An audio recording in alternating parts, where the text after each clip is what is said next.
up hating me because there is always someone anapotelea na. By the way, Shiro, if you have never been hated by your children, you're not a good parent. Utasema hivyo? That is the truth. Kweli. Do you remember your parents? Even today. There is just a way my mom calls and I know things are not good. Yeah. Sikufanya kitu mzuri. Yeah. So for that one, we need to understand each other. I think next time I come, we'll talk about how to understand your spouse. But for now, so that we don't leave our viewer hanging, if you can write 1, 2, 3, 4 going down, and then you have 5, 4, 3, 2, 1. That is how it is. Marriage is not competition. We complement each other. You see, we have 1, 2, 3, 4, 5. We have a 5 there. That means your strength could be his weakness.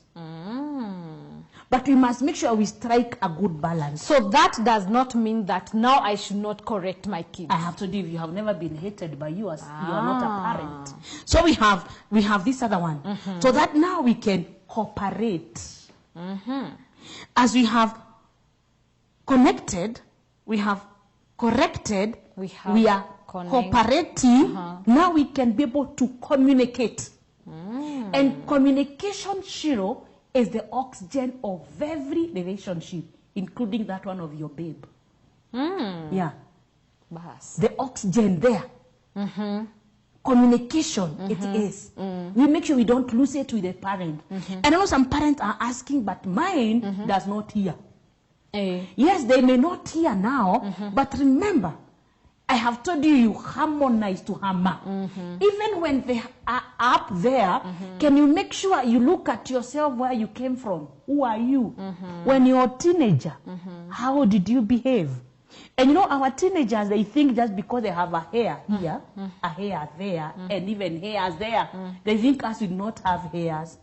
You go back to the Genesis, you make sure you connect. When the two slowly, then you will win them to your side. We said love, correct.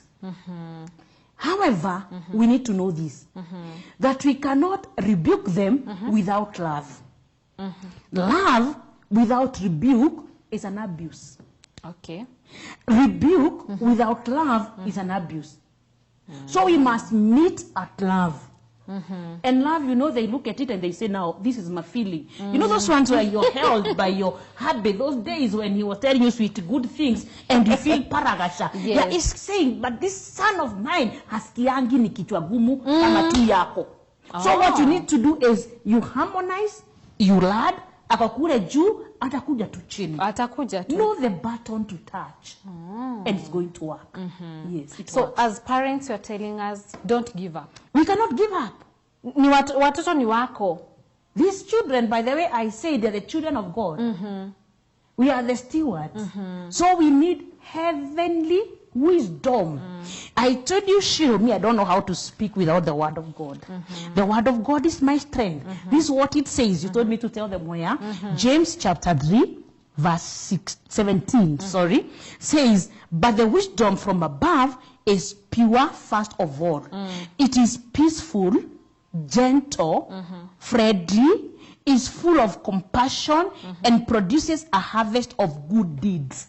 So parenting, we need to be peaceful. We need to be gentle. We need to be friendly. If your children are haywire, they cannot be my children. So you have to work on yours. Hauna igine, niyo yako. Remember Reuben somewhere, in Genesis is taught by the father, and Reuben, you cannot be the strongest always, because you slept with my concubine. But then Moses comes and revokes the curse.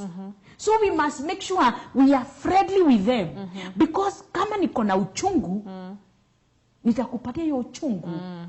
So parents, we must be very patient and we must be gracious.